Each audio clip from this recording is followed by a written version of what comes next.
Because ultimately, John, life is fundamentally unfair. Life is fundamentally fucking unfair. But you know what? I think we should be happy life is unfair.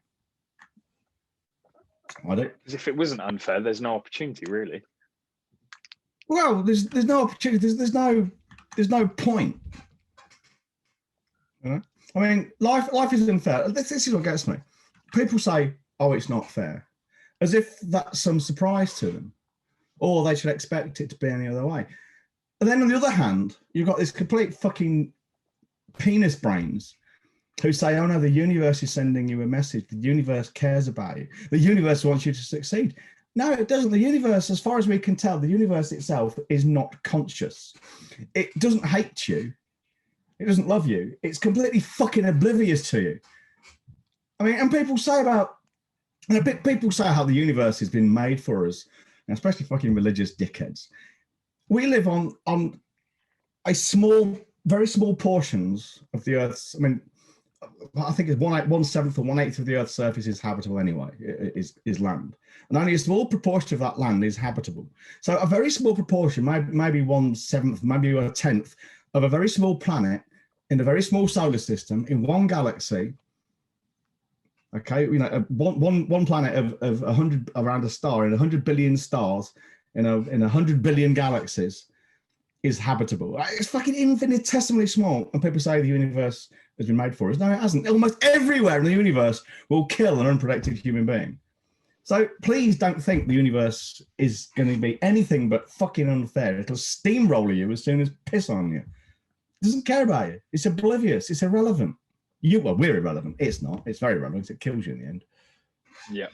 And those people that believe, you know, there's a rhyme and reason to life, and they try to interpret it. And some people claim to have even cracked it because they can feel the energy and this bollocks, all good things are coming. Well, people say this, oh, everything happens for a reason. Well, yeah, it's true. There is causality behind everything. Of course there is. But they mean there's some master plan. They're correct on a technicality.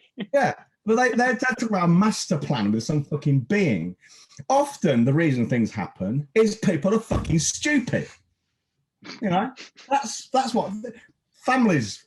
Man walks around saying, "Oh, I'm not bothered about COVID," ends up infecting himself, his wife, and kids and grandparents, and they all fucking die. That happened for a reason. The reason being he was fucking stupid, basically. So yeah, things happen for a reason, but not in the way people say it. They like to think it does. It doesn't happen because there's some fucking plan behind it all.